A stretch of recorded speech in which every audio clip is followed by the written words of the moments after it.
most importantly, we had a star player going after Commissioner Cathy Engelbert in a way that we rarely see, in a way that I think truly could end up reshaping WNBA labor dynamics to the point where we look back at September 30th, 2025 and think, oh, this was the day that everything changed in the WNBA.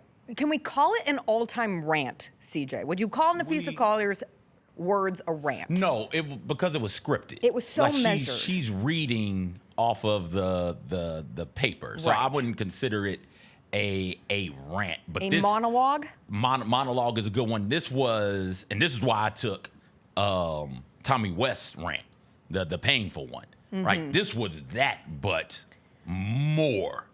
Where it is, hey, listen, this league is what it is because of us. And if you care about it, invest in it. It was good stuff from Napheesa Collier. So let's set the stage. Lynx exit interviews were yesterday, and Napheesa Collier, 48 hours after the Lynx had been eliminated from the WNBA playoffs, brought a 2-page statement to read in which she criticized the league's officiating, WNBA Commissioner Cathy Engelbert, and the league's ongoing CBA negotiations. Now, the money quote from Collier was, we have the best league in the world, we have the best fans in the world, but we have the worst leadership in the world. Shots fired. I saw this quote before I watched the entire 4-minute speech from Napheesa Collier. I typically don't watch videos longer than like 30 seconds. This video pops up on my social media feed, and from the moment she sits down, I'm like, oh, she is, I don't know what she's going to say, but she's going to say something. I'll turn it off when when it gets boring and monotonous or whatever. And it never did. Collier's 4-minute speech really highlighted how the WNBA leadership, starting at the very top, has missed the mark over and over and over and over again as they have faced immense growth over the last few years. And that growth obviously accelerated by the Caitlin Clark phenomenon. And here's what Napheesa Collier says was expressed to her in regards to her asking Cathy, Commissioner Cathy, and when you know the commissioner by the first name, you're in deep waters. But this is how she asked Cathy how she planned to fix the fact that young stars like Caitlin Clark, like Angel Reese, like Paige Beckers, women driving massive revenue for the league, who are making so little in their first 4 years on their rookie contracts. And according to Fee, Cathy's response was, quote, Caitlin should be grateful she makes $16 million off the court because without the platform the WNBA gives her, she wouldn't be making anything. Now, if there is one thing, one thing that can bring Caitlin fans and Angel fans and Paige fans together, it is that level of arrogance and straight up fantasy from the top, because that is delusional. And shout out to Collier for keeping the younger players in the league in mind, because they are the now, they are the future, they are the business. Like you said, CJ, like the players are the league. The players are the stars. This is what consistently gets missed here. This is what gets lost in the sauce of the conversations around the new CBA. And it is something Napheesa Collier understands more than most because she has the business side experience of being a co-founder of Unrivaled. And it's why Collier isn't just fighting for herself here. Like, she genuinely is fighting for the league. And as Collier said was part of that same conversation, Engelbert said that players should be on their knees thanking their lucky stars for the media rights deal she got them. Stunning stuff from Napheesa Collier sharing the words of Cathy Engelbert. Cathy Engelbert did release a statement which said she has the utmost respect for Napheesa Collier and for all the players in the WNBA. Together, we have all worked tirelessly to transform this league. My focus remains on ensuring a bright future for the players in the W, including collaborating on how we continue to elevate the game. I am disheartened by how Napheesa characterized our conversations and league leadership, but even when our perspectives differ, my commitment to the players and to this work will not waver. What I hear from that is disheartened by how she characterized the conversation, but not a denial that these conversations happened. And that is a massive problem, CJ. Listen, if that's the attitude of the league, it makes sense. If you're the owners, why would you want to give up more of the pie? That's what this is. Be grateful I'm giving you what you're being given. Be grateful the media deal that we've signed is going to bump your pay up some, because it will. The new media deal will absolutely, because they get a percentage of that. And so if the percentage of the pie grows, they get a little bit more. But that's not what the argument is. The argument isn't, hey, give us more money. It's give us a larger share of said pie. The fact that everybody else is operating damn near 50-50 revenue split. The fact that the W is so far behind a 50-50 split at this point is atrocious. It just doesn't make sense. It makes sense when you think about it from an ownership standpoint, right? Why am I giving you more of the $1 billion deal that we signed? Why am I giving you more of the $250 million buy-in fee for all of these new expansion teams? Think about all the new expansion teams that have come through and understand they had to pay $250 million to get in. So why would I give you guys more of that? Well, you give it to them because without them, there is no league. This is how lockouts happen. And it would be tragic if we don't get a deal by December, whenever the deadline is. And then you look up and there's an actual WNBA lockout or a shortened season, because people are excited about the W right now, because it is growing in ways we haven't seen it grown before, because there's an actual desire from their TV partners now. Not like in the past when ESPN was like, be grateful we got you on ESPN2 at 9 o'clock. No, like actual primetime games. Hell, game 2 Sunday of the WNBA Finals is on Big Boy ABC at 2 o'clock, 3 o'clock, one of those times, right? Like, it's on ABC. The interest is here for this sport right now. You've got to continue to grow that interest. A lockout is not going to do that. And the players, all they're asking for is more of the pie, and the W ownership and leadership is saying, no, we won't give it to you. You know how I know that what Fee was saying, Mrs. Collier was saying, because that's a grown-ass woman right there making grown woman moves?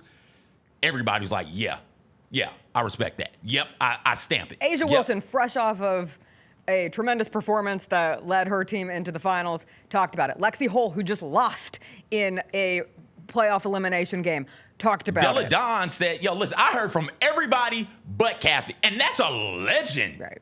That is a modern legend of the game. I don't think she knew, this is her words in the tweet, I don't think she knew I retired. I don't think she knows I've retired. I've heard from everybody but her. Regardless, right? Like you've got it's a problem that happened, and then it comes out, and that's this has happened over and over and over again with the handling of the charter planes when they first were getting the opportunity to take charter flights. Something as small but as big as Cathy Engelbert showing up to last year's finals in a dress with the New York skyline on it when it's Liberty Lynx in the final, and showing, even if not actual allegiance to one team over the other, perceived allegiance because you are wearing the city on your dress. Everything she had to say about the Caitlin Clark and Angel Reese discourse as it crescendoed into a really nasty place. There have been so many misses across the board, and this is just the icing on the cake, and this idea of gratitude is so beyond frustrating. Can you imagine if after the ABA-NBA merger, and as they're redefining or defining at its infancy the NBA, if they had told Larry Bird and Magic Johnson, hey, just be grateful. You guys should just be great. No, instead they invested in the stars of the league because they knew that is what is driving eyeballs and the ultimate valuation of these teams and the league moving forward. And it is just asinine that because they have always operated, and listen, Cathy catches a lot of flack. She's a commissioner. Commissioners answer to owners. And in the case of the W, there is the added difference that they're answering to the NBA. The NBA owns 60% of the WNBA. So it is not as simple as a Cathy answering to the owners and she's the scapegoat there. She is answering to owners and she is answering to the NBA. And when all is said and done, one has to remember this is not just the Cathy show. But I think from a commissioner standpoint, you get to this place where you are such a star or you are such a part of the conversation. That's not right. She likely will not be the commissioner very long moving forward. And the Sports Business Journal reported that following these CBA negotiations, the expectation is that she will no longer be the commissioner of the W. The WNBA came out yesterday, pushed back against that report from the Sports Business Journal. But I don't understand how she can go through the CBA negotiations at this point. There's such bad blood right now, animosity coming from publicly. And that's how you know it's bad. Like when we start doing this, when we start talking about renegotiating CBAs and player associations from various leagues getting involved, we are getting secondhand. Fans are getting like secondhand, third-hand information, right? Where it comes on one of the sports media outlets and it's like, hey, I'm hearing from sources. Hey, sources tell me, hey, sources on this side say blah, sources on that side say right? No, there are no sources here. They're coming straight from the source. We see the source. We see it's Angel Reese. We see that it's Fee. We see that it's Asia and that it's all of the WNBA players in unison. We saw them make the statement with the shirt that you're wearing at WNBA All-Star Weekend. We saw them all put it on at one of the premier events of their sports calendar. We've seen it. To appropriately lead, you have to have good relationships with people.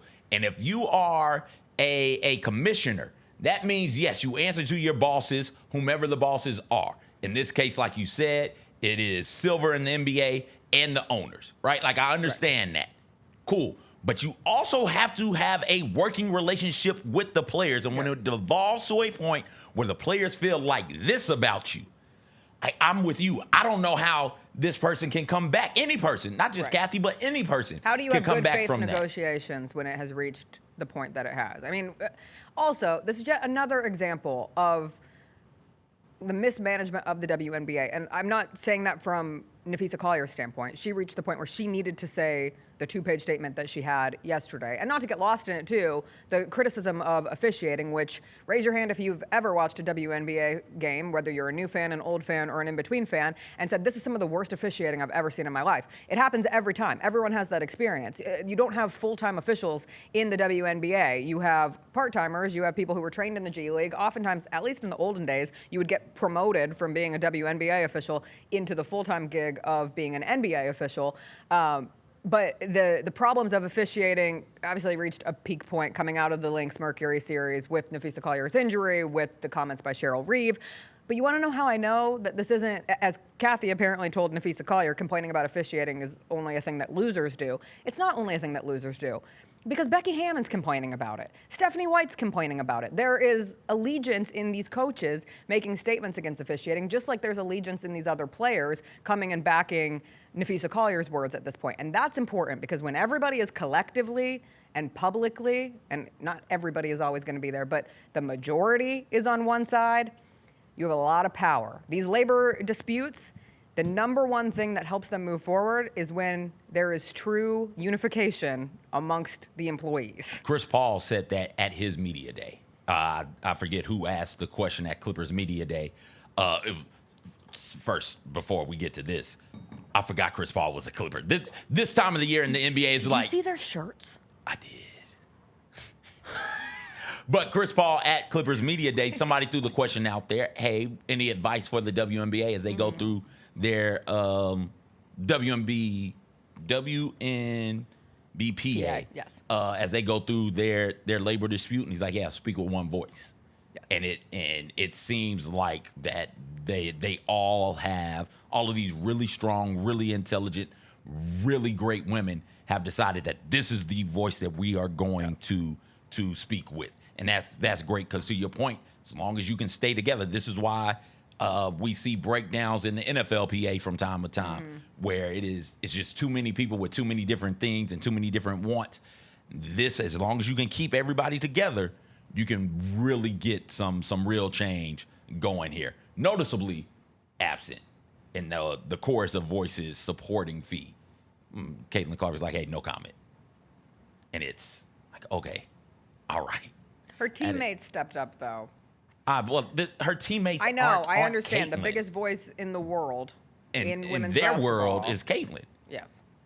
So I'm not really sure where she is right now. Maybe she just wants to get more information and then sit down. She's and very have particular about how she says things. And that's a so great. maybe Listen, what if I it was is. Caitlin Clark and I heard that, I'd be fuming. I would have smoke coming out of the ears. And her team was playing through last night. So perhaps, and that was what my point was going to be. Per usual, we're talking about something non-game related in the WNBA because it always pulls the focus from the product. And now we have a finals between the Aces and the Mercury, and we had a hell of a game last night where the Fever almost found a place in the WNBA finals in spite of losing another player in that game in Kelsey Mitchell. Another player. Their best, like the next an all W type player. MVP finalist. She goes down. It's like, it's over. Clearly, this is how then it how goes the to Fever overtime. overtime. Overtime. So They're good. down two of the best players in the WNBA. Certainly their two best players. They're down Right. a slew of role players. So that's 7. Bonner just left middle of the season. So that's 8 they were banking on. They're down now. And they still got to overtime with the Aces Yeah. in game 5. So my point being, Wait, perhaps Caitlin Clark is Aaliyah waiting. Aaliyah Boston had 4 fouls in the third quarter. Yeah. So they were down her also. And then she fouled out. What a performance by them, man. I know, it was incredible. Yeah. I was like half asleep in the overtime period because it was late. And I'd be like, they're still in it? And Chris was like, yeah, they're still in it. I was like, wow, that's incredible.